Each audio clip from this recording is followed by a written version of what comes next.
Good evening, saints, and welcome to Bible study. Do we have anyone with us who's participating for the very first time? Welcome. Welcome. We're delighted you could join us.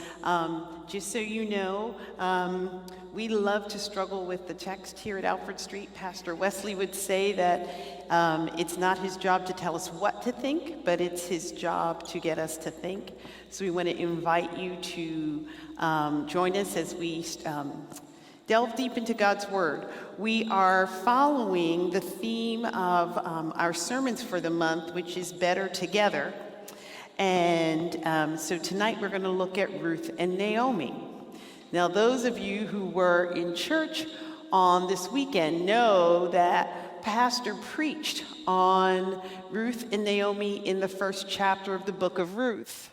And three of the points that he mentioned in the sermon that really resonated with me were that everybody needs a Ruth, that love makes no sense, and that every one of us should be a Ruth. All right? Those aren't my points, those are his. And as I was listening to our time this morning, this evening in prayer and song, it occurred to me that the relationship between Ruth and Naomi is a relationship that's born out of trauma. That had it not been for the circumstances in chapter 1, their paths never would have crossed. And so I want us to think about that as we look at the trajectory of this relationship that actually changes the course of history. Before we look at a passage, and since Pastor preached on chapter 1, what I'm going to do is look at the end of chapter 1 and then take us into chapter 2. But before we look at the text, I want to give us a little bit of the context for the book. So if you remember, the book of Ruth begins with the words, "In the days that the judges ruled." And before we go any further, if you have your Bibles, just go ahead and open it up to the book of Ruth. It'll make it easier. And it is the 8th book: Genesis, Exodus, Leviticus, Numbers, Deuteronomy, Joshua, Judges, Ruth. All right? It begins with the phrase, "in the day that the judges ruled." And it ends with a genealogy that takes us up to King David. So I want us to think about the temporal trajectory of the book, or when it happens. And the first category of time is synchronic. Synchronic literally means with time. So if we think about the timing in the book of Ruth, it begins during the period of the judges, and it takes us up through the time of King David, which is why you will find it where it is in your Bibles, right? Joshua, Judges, Ruth, and then we go to 1st and 2nd Samuel, and 1st and 2nd Samuel tells us about the beginning of the monarchy and takes us to David. The reason I bring this to your attention is because in the Hebrew Bible, that's not where Ruth is, all right? In the Hebrew Bible, which is where we get our Old Testament from, Ruth is all the way in that third final section on a scroll called Megillot. Megillot means festival scroll. So in the Hebrew Bible, the book of Ruth is in a collection of books that includes the Song of Solomon or Song of Songs, Esther, Lamentations, Ecclesiastes, and Ruth. And this scroll is called the Festival Scroll because each one of those books is associated with a Jewish holiday. So that Ruth would be read every time we celebrate the Feast of Weeks, which is the period of time between the giving of the law and Pentecost. All right? So it kind of corresponds for us with Easter, roughly, and Pentecost. All right? When the Bible was translated from Hebrew to Greek, the translators moved Ruth from where it was and placed it in between Judges and Kings. So that Ruth has a place in time synchronically, where it is in our Bible, between Judges and Samuel, but it has a diachronic time, which what I want you to get from this is that even though the book of Ruth takes place during the time of the Judges, it was written much later. That's the point I want you to get, because we're going to come back to that. So it's like me writing a book today about something that my ancestors experienced. I'm going to write about something in the past, but I'm living in this time. And so my account of what happened in the past may reflect the concerns in my current context. Does that make sense? Okay, so that helps us to understand that Ruth has more than one context. It has a context between judges and the kings, but it also has a context that would have been much later. Any questions about that before I go on? Okay, all right. Now I just want to go over the specs. Ruth has 4 chapters, all right? It's a short book. You could read it all tonight, all right, and still have time to watch a half-hour television. Every chapter in the book of Ruth, we can divide into 3 sections. So it's a beautifully and carefully constructed book.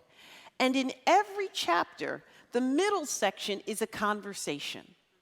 All right? So when Pastor preached on chapter 1, that whole thing with Ruth saying, where you go, I go, your people, your God, my God, that's in the middle of the book, a conversation. So that the first part gives you some action, the narrator's talking, then the characters talk, and then the narrator talks.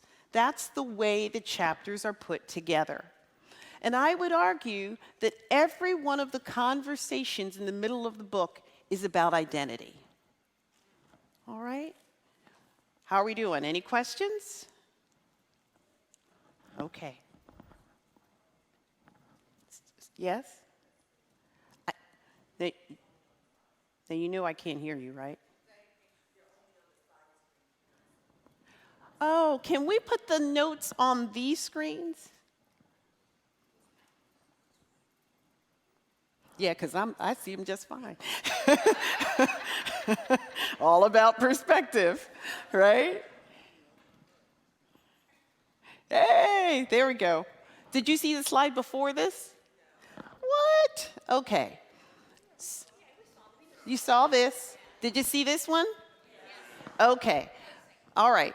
There we go. So we're all together. All right. So those are the specs. Now I want to say a little bit about identity and how it's tied to location. So very briefly, let's just look really quickly at the first 5 verses of chapter 1, just so we have a little context. All right? Ruth chapter 1, verses 1 through 5. In the days when the judges ruled, there was a famine in the land. And a certain man of Bethlehem in Judah went to live in the country of Moab, he and his wife and 2 sons. The name of the man was Elimelech, the name of his wife Naomi, and the name of his 2 sons were Mahlon and Chilion. They were Ephrathites from Bethlehem in Judah. They went into the country of Moab and remained there. But Elimelech, the husband of Naomi, died. She was left with her 2 sons. These took Moabite wives. The name of one was Orpah, and the name of the other was Ruth.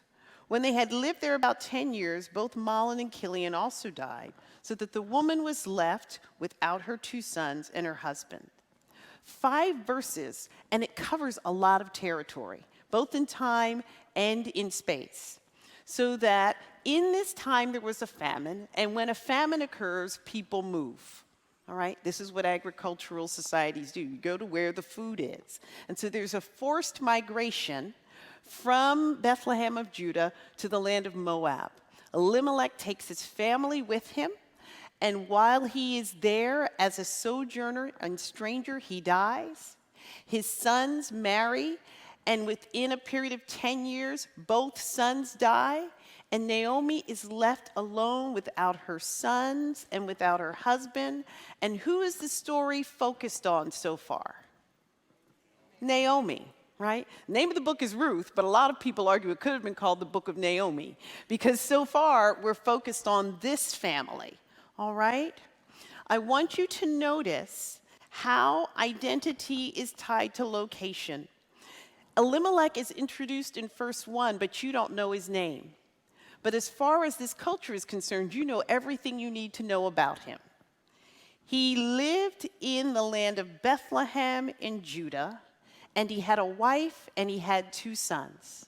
So that identity in the ancient world and this culture would have been tied to land and family ties, and family status, all right? So that your home, your identity was tied to who your people were, where you lived, and that was reinforced by where you were buried. All right? So the burial practices of this, if you were a nomadic people, the burial practices would mean that wherever you died, you would be buried in a cave, but eventually your family would come collect your bones and bring you to your family plot. This is why when we look at burial sites in the ancient world or in Israel, and they're in those little boxes called ossuaries, and the bones are all like, you're like, how did that happen, right? Well, you were laid out on a table until you decompose down to your bones. And then they scoop them up, put them in the box, and wait for the next customer to come along, all right? And if you died somewhere else, we had to collect your bones and bring them back, which is why Joseph says to his brothers, when you leave this place, take me with you. I need to be buried home because that's what it means to be a part of this family. So in Ruth, the places matter. Bethlehem of Judah and Ephratah are tied to, or I should say Elimelech is tied to Bethlehem of Judah and to Ephratah. What do we know about Bethlehem? Woo, Jesus was born in Bethlehem, right? We know that, yes, we got it, all right? Bethlehem means house of bread. Beit in Hebrew means house, all right? Lechem is bread. Bethlehem is house of bread. Ephratah, the root of that word means fruitful. So the place from which Elimelech and Naomi and Mahlon and Chilion come refers to bounty, and they're experiencing a famine. And the trauma of that famine cuts into their identity and forces them to leave what is known as home to go to Moab. Now, Moab has a meaning too. Does anybody know what Moab means? Okay. Moab, let's find out. Genesis chapter 19 is the story, it begins the story of Lot and his family leaving Sodom and Gomorrah.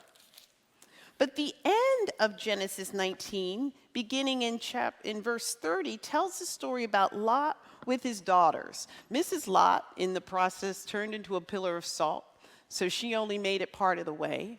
And Lot is with his daughters hiding in a cave. And the daughters make a plan to have intercourse with their father so that the line does not die out. And so, if you look at verse 36, thus both the daughters of Lot became pregnant by their father. The firstborn bore a son and named him from father. Okay? He is the ancestor of the Moabites to this day. The younger also bore a son and named him Ben-Ami, son of my father. He is the ancestor of the Ammonites to this day. So whenever you hear the name Moab, whenever the Israelites heard the name Moab, they thought several things. But one of the things they would have thought about would have been the way the Moabites and the Ammonites started in the first place. The famine had to be pretty bad for a man like Elimelech to go to Moab. All right? The fact that we get the fact that he's not only from Bethlehem but an Ephrathite means he was probably of an established family. So things had to be pretty desperate for him to go to that place. And I can guarantee you, Naomi was not happy that her sons, her nice Jewish boys, married Moabite women. Numbers 22 to 24 is the story of Balak and Balaam, who tried to impede the process of the Israelites by bringing a curse on them instead of a blessing. Now turn to Deuteronomy 23, 3 through 6. And hear the word of the Lord.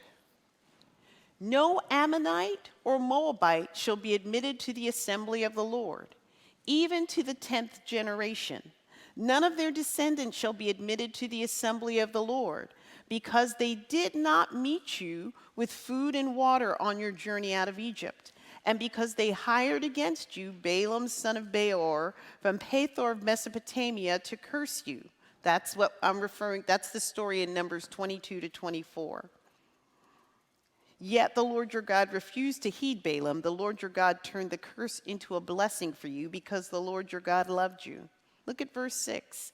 You shall never promote their welfare or their prosperity as long as you live. That's kind of clear. Okay?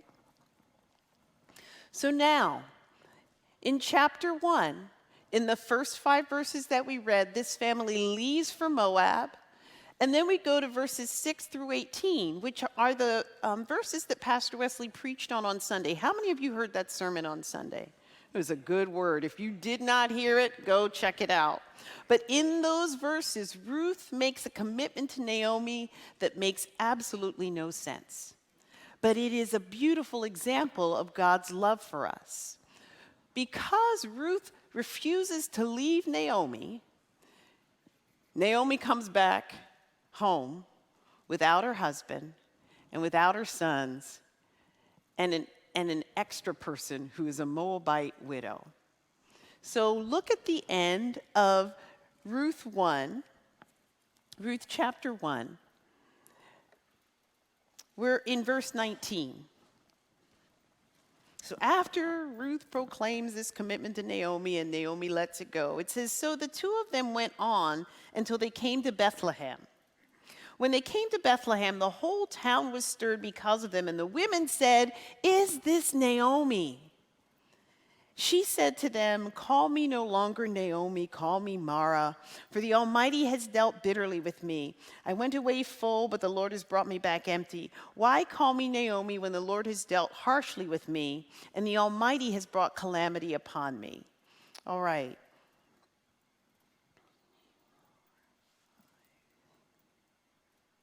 7, 8. Okay, in verses 20 to 21, she says me, my, or I 8 times. That passage I just read to you, me, my, I, me, my, I. Naomi is talking about how badly God has treated her. All right? And I want you to hold on to that, because sometimes when we're suffering or going through something really difficult, all we can think about or see is how difficult our situation is or how badly we're feeling. But if we're not careful, we miss verse 22. So Naomi returned together with Ruth the Moabite, her daughter-in-law, who came back with her from the country of Moab. They came to Bethlehem at the beginning of the barley harvest. Naomi can only think about her own pain, but unbeknownst to her, the person standing next to her is the one who's going to make a difference in her life. Sometimes while we're standing here, focusing on what we don't have and how bad things are and everything we've lost, we can't even lift our eyes up enough to recognize the answer has already been delivered to us. God's already answered our prayer, right? We just have to change our focus, all right? Maybe fewer me's and I's and my's, all right? So the thing that Ruth has that is such a big deal in this story is something called Hesed, okay? This is this word, loving kindness and devotion. Now, in this graphic, I just want you to see, it's spelled this way. Usually when I write it, I just write it with the H. It can be spelled either way, but you have to make sure that you make that a nice hard S. So it's not Hesed. You got to say it like you feel it. Hesed. All right? That's why they put that CH there. All right? Ruth is faithful to Naomi. All right? And I want us to remember this word because this is one of the most important words you will encounter not just in the Old Testament, but in all of Scripture. So I'm going to show you this word, then we're going to work through a little bit of chapter 2, and then we'll come back, okay? Any questions so far? We're good? All right.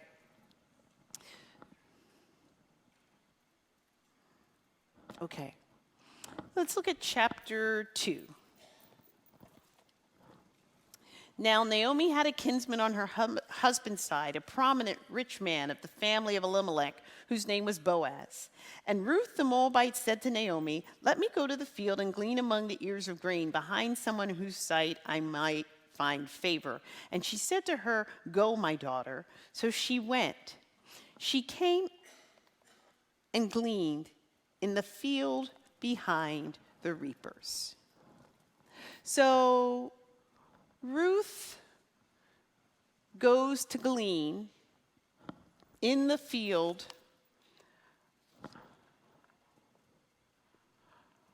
of Boaz. Can somebody tell me what gleaning is? Picking up after the harvesters. So the harvesters are out there harvesting the wheat, but they don't get everything. And so the gleaners come behind and get it. All right? So that's what she's doing in verses 1 through 3. She says, look, we got to eat. So since I'm younger, let me go out and see what I can get so that we have something to eat. So Naomi says, okay, that sounds like a good idea. I'd like to eat today too. And so now we shift from that very short introduction to a dialogue. Remember I said introduction, dialogue. So let's look at the dialogue. She goes to glean, and in verse 3 it says, as it happened, it just happened that she came to the part of the field belonging to Boaz, who was of the family of Elimelech. She just happened to find herself in Boaz's field, and wait, just then, Boaz came from Bethlehem. What a coincidence. So here is Ruth. She's like, we got to eat. She goes to a field, and she just happens to start gleaning in this field. And while she's doing that, well, looky here. Here comes Boaz. And Boaz strolls up, and he says to his workers, "The Lord be with you." And they say, "The Lord bless you." The next words out of Boaz's mouth are not, "How's it going? How much have we gathered? What's going on?" He says, "To whom does this young woman belong?" This is the craziest thing ever, all right? So Ruth's trying to get some food. She just happens to end up in this field. Here comes the boss man, and the first question out of his mouth is, but now listen to the way he asks it. He says, "To whom does this young woman belong?" The question tells you everything about the culture. All right, women aren't free agents. She better belong to somebody. Whose daughter, whose husband, whose widow? This goes to identity. Where does she fit in to this social structure? And the answer is, in verse 6, she is the Moabite who came back with Naomi from the country of Moab.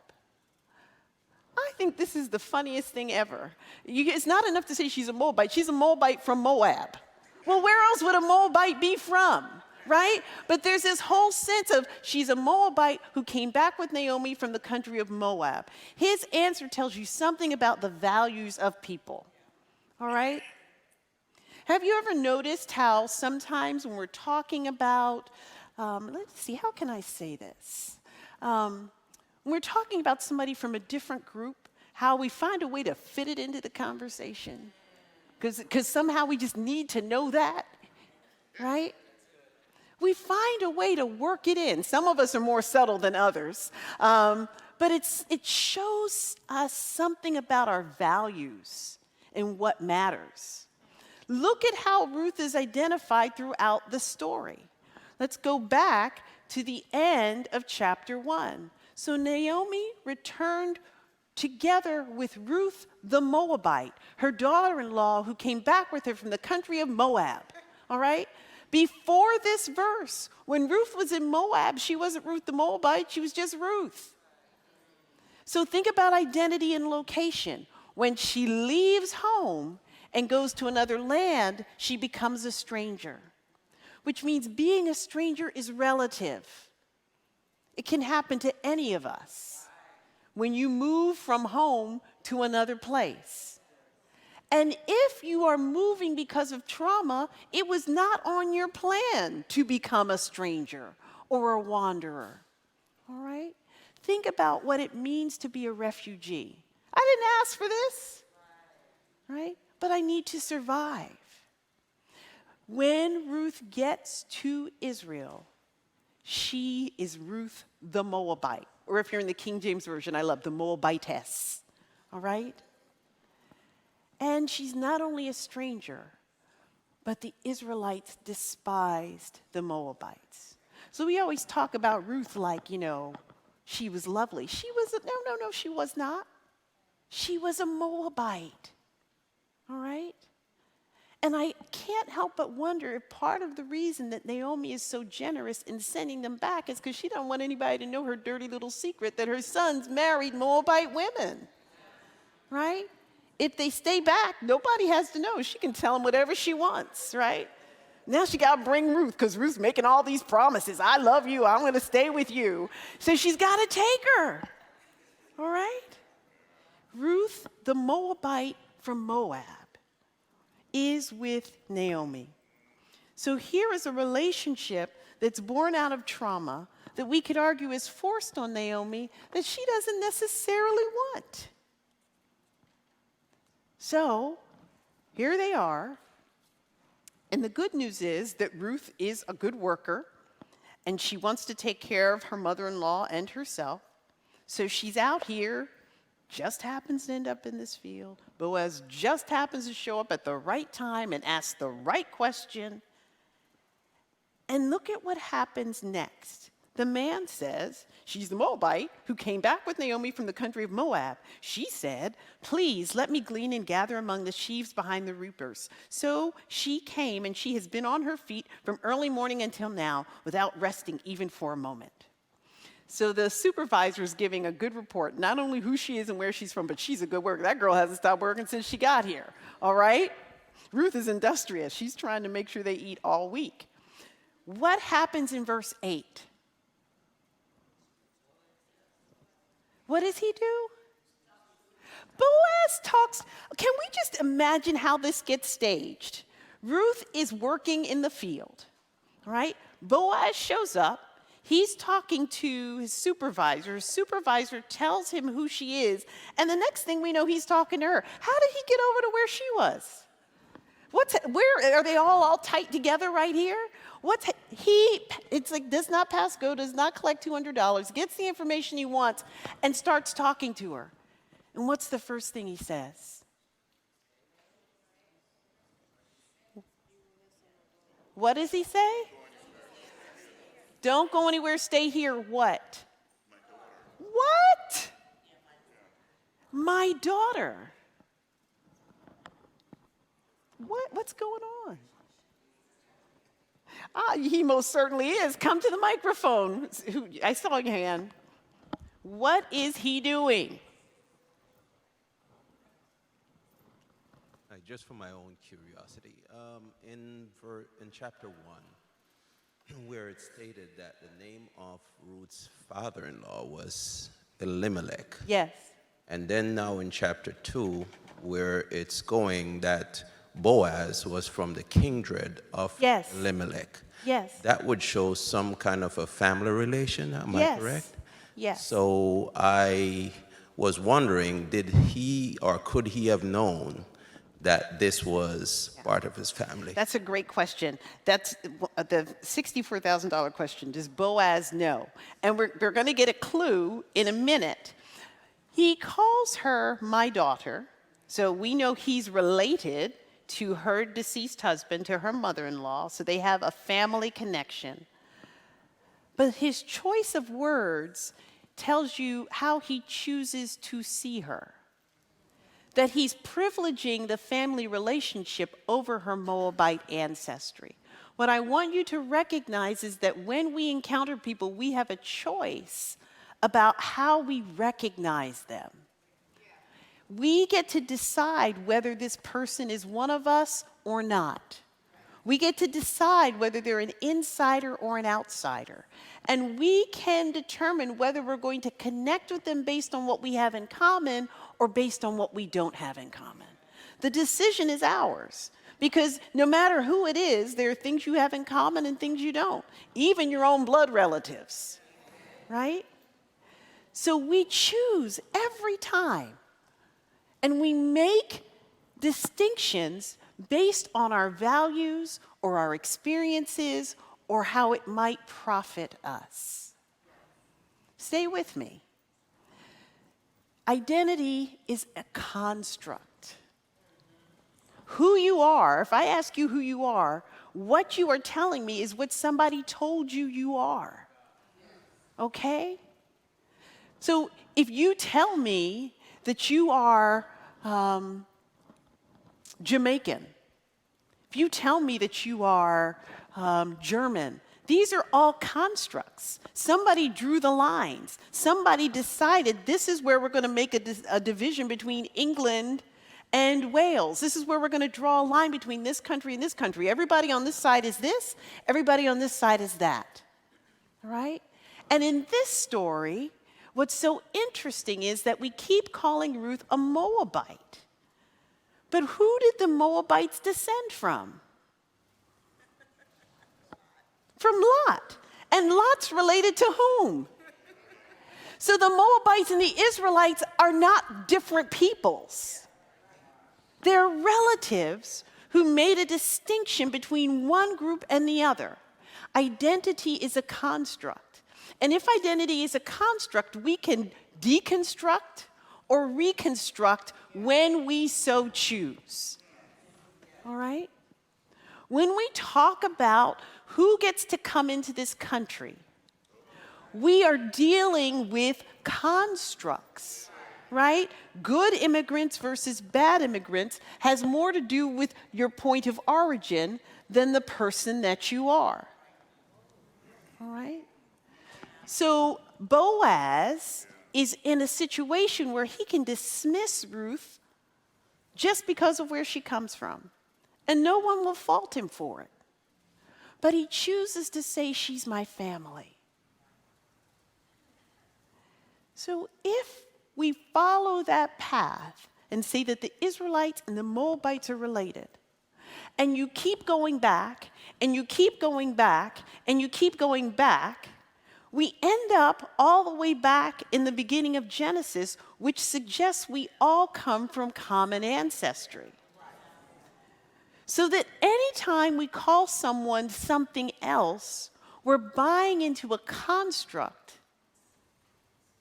that is not supported by our own origin story. Sometimes we buy into a construct because it benefits us.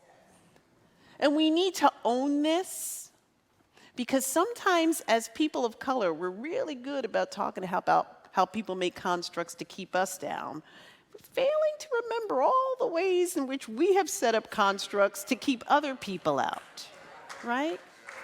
It is human nature, and you get to choose every time who's going to be in and who's going to be out.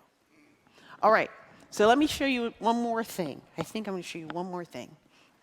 Well, first, let's finish this conversation with Boaz and Ruth, because it's hilarious. Okay, so now listen, my daughter. Do not go and glean in another field or leave this one, but keep close to my young women. Keep your eyes on the field that is being reaped and follow behind them. I have ordered the young men not to bother you. If you get thirsty, go to the vessels and drink from what the young men have drawn.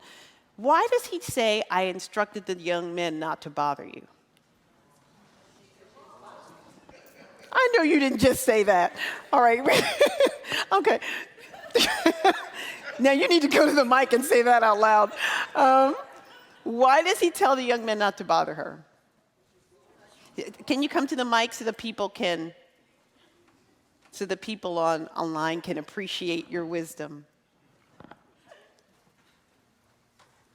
Because she was vulnerable. She had nobody there to protect her. She had no one there to protect her. And so as a foreign woman, people could have raped her and she would have had no recourse. Think about immigrants who are undocumented in this country who don't report to the police when they're robbed. They have no protection. All right? So these vulnerable populations So Boaz is her protector. He says, I've ordered them not to bother you.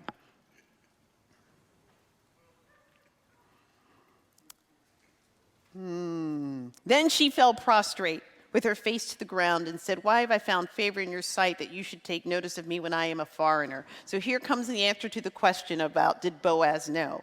Boaz answered her, all that you have done for your mother-in-law since the death of your husband has been fully told me, and how you left your father and mother in your native land and came to a people that you did not know before. May the Lord reward you for the deeds, and may you have a full reward from the Lord, the God of Israel, under whose wings you have come for refuge. Then she said, may I continue to find favor in your sight, my Lord, for you have comforted me and spoken kindly to your servant, even though I am not one of your servants. That's a very strategic phrase there. Anyway, at mealtime, Boaz said to her, come here and eat some of this bread and dip your morsel into the sour wine. So she sat beside the reapers, and he heaped up for her some parched grain. She ate until she was satisfied and had some left over. When she got up to glean, Boaz instructed his young men, let her glean even among the standing sheaves and do not reproach her. You must also pull out some handfuls for her from the bundles and leave them for her to glean, and do not rebuke her. So she gleaned in the field until evening. Then she beat out what she had gleaned, and it was a measure of barley. She picked it up and came into the town. Her mother-in-law saw how much she had gleaned. Okay, so first of all, what's interesting about the dialogue between Ruth and Boaz in this chapter is it is very formal speech. You know, my Lord, my daughter, all this, okay, we get it. There's a lot of words here. But they're also she's trying to position herself because she needs to acknowledge that she is a Moabite. She's not one of his servants. She is a foreigner, so she can't assume anything, all right? But every time she says, I'm not, he offers that to her, all right? So she gets what she needs without having to ask for it or be too direct. He instructs the men to give her more. The other thing you want to realize about gleaning is hard work. All right? So you're working as hard as the reapers, but you're getting just what's left. Some of what's left isn't good quality. Think about this. Think about people who have to live off of what's left over. Work as hard as you do, but don't get as much. And it has to be enough. All right? This is an amazing story when you think about what it tells us about people who are disenfranchised, not just then, but in our world today. All right? So Boaz blesses Ruth because of her faithfulness, because of her Hesed towards Naomi.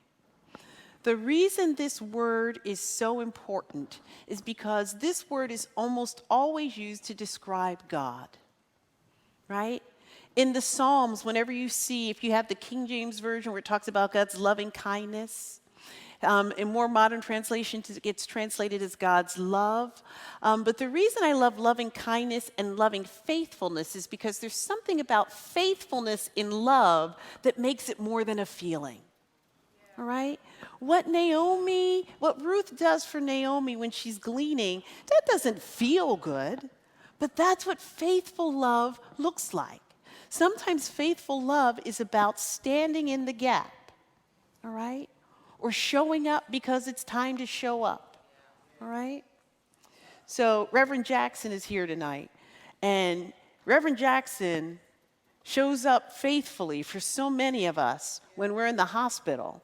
All right, or when you have surgery. I don't know if he likes getting up to be somewhere at 5 o'clock in the morning. I would imagine not so much. But that's what faithful love looks like. And that's why it's so important to see Ruth working. We want to make this a romance. And there's nothing wrong with romance. But understand that the love that sustains us is more than that. The love that sustains us comes from people who stand where they're supposed to be day in, day out. Because that's what they committed themselves to do. That's what Ruth does for Naomi.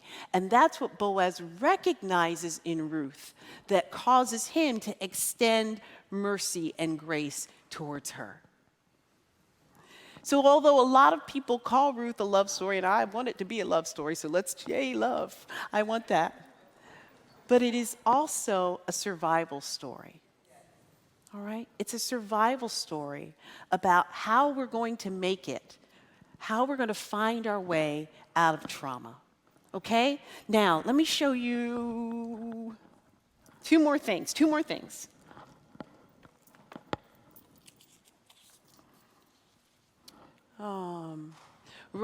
Boaz does not see a Moabite. He sees her Hesed. And this is a story that gives a forsaken people hope. Before I come to the end of that, I want to go to this slide and show you two commandments. Look at Deuteronomy 23, 3-6. This is the one I read to you before. No Ammonite or Moabite shall be admitted to the assembly of the Lord, even to the 10th generation. None of their descendants shall be admitted to the assembly of the Lord, because they did not meet you with food and water on your journey out of Egypt, and because they hired against you Balaam, son of Beor, from Pethor of Mesopotamia to curse you. Yet the Lord your God refused to heed Balaam. The Lord your God turned the curse into a blessing for you, because the Lord your God loved you. You shall never promote their welfare or their prosperity as long as you live. That's a commandment from God. Anybody want to question whether or not that's a commandment from God? It's a commandment. Now look at Deuteronomy 24, 21 and 22.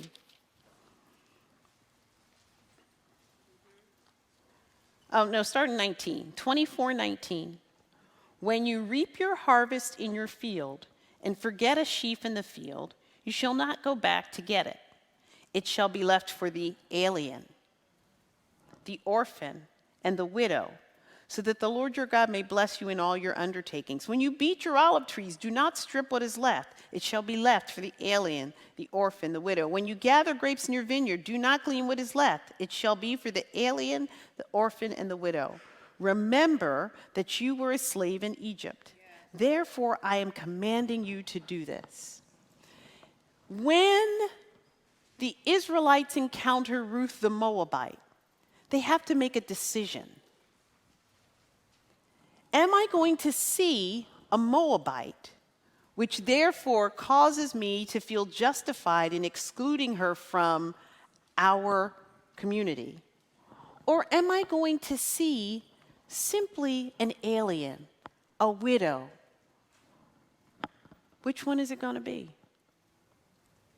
So much of what we have to do as God's children is decide whether or not we are going to follow a model of inclusivity or exclusivity. You can find justification to cut people out all the time, but be careful in your cutting, right? Because you might find yourself on the outside, right? And I wonder if there's room for us to see that Boaz and Naomi's decision to embrace Ruth was tied to their own survival. All right? Naomi survives because Ruth goes out and gleans. And Ruth marries the relative that establishes Naomi and gives her a roof over her head. The foreigner, the Moabite, is Naomi's meal ticket. Now, let me tell you why all this matters. So we go back to when this book was written.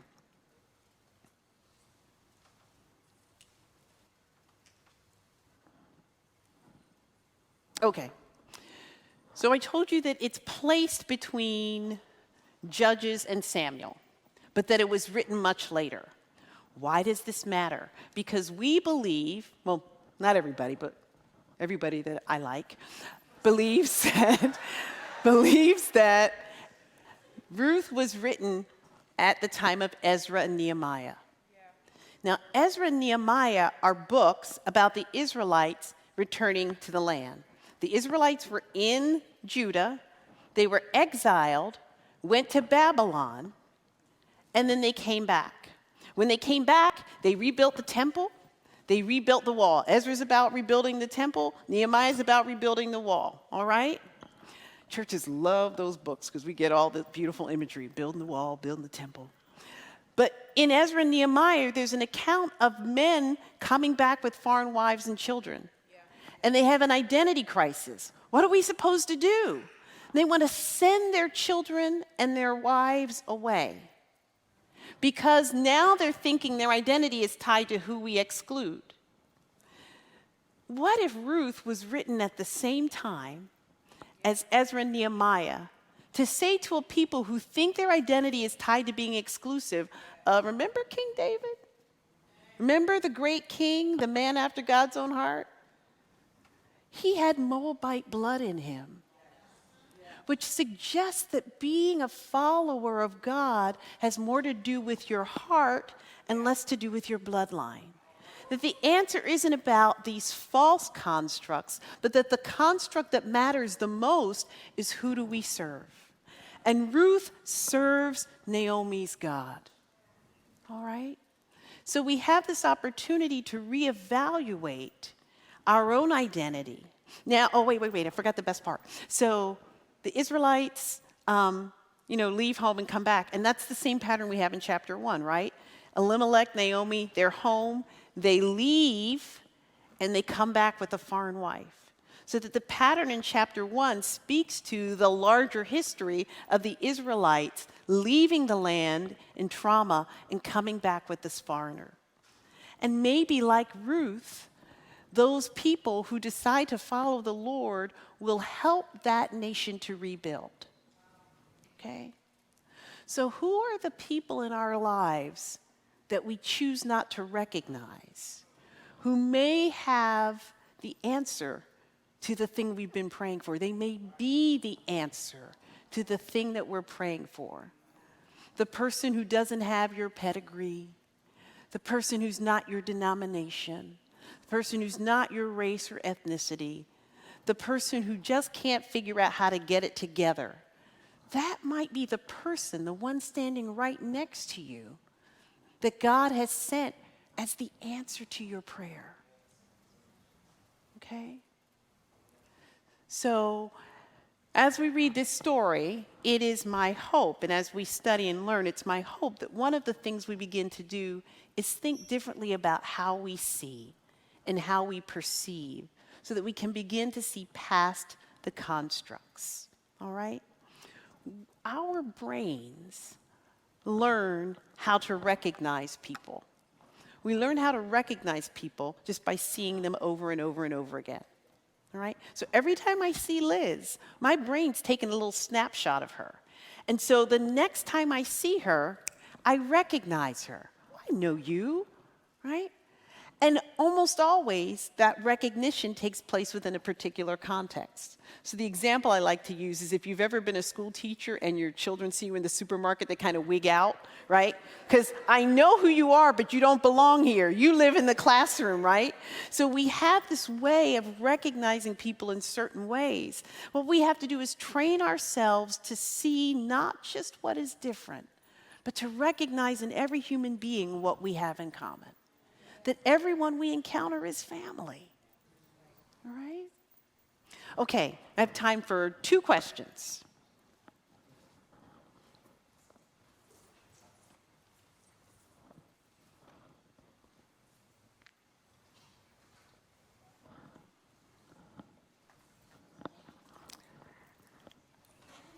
Are we good?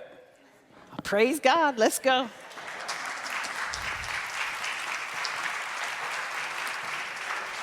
All right, let's stand up and ask for God's blessing as we prepare to leave this place.